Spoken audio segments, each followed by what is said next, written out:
Hey guys, so today's lecture is going to continue our discussion of the economic theory around prejudice and discrimination.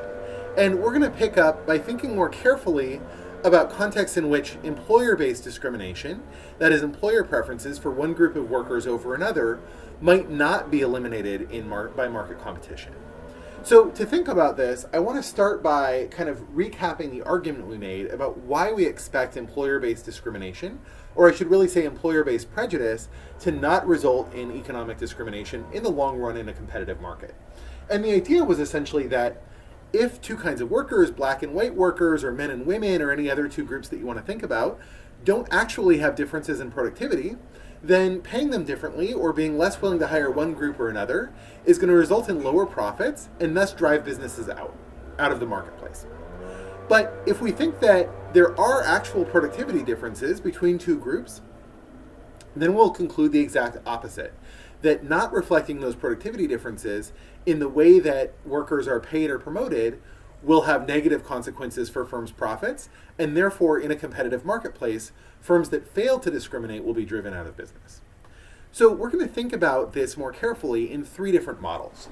We're going to start with a fairly simple model that we'll talk about in more detail and with some empirical evidence later of statistical discrimination. And this is basically examining the possibility that somebody's membership in a group, such as a gender or an ethnicity, could signal important information for their productivity that firms don't have direct access to.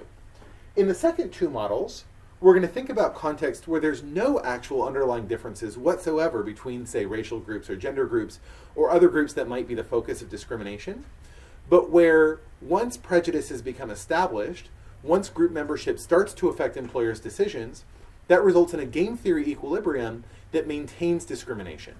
So essentially what we're doing today is we're laying out this counterpoint to the hopeful story that Becker told, right? Whereas Becker told a story of discrimination being impossible in the long run in a competitive market in the absence of real productivity differences.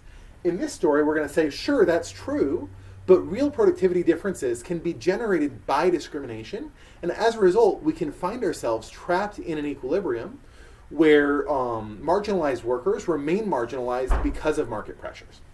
Okay, great. So thank you for sticking with me, and I look forward to talking to you in the next video.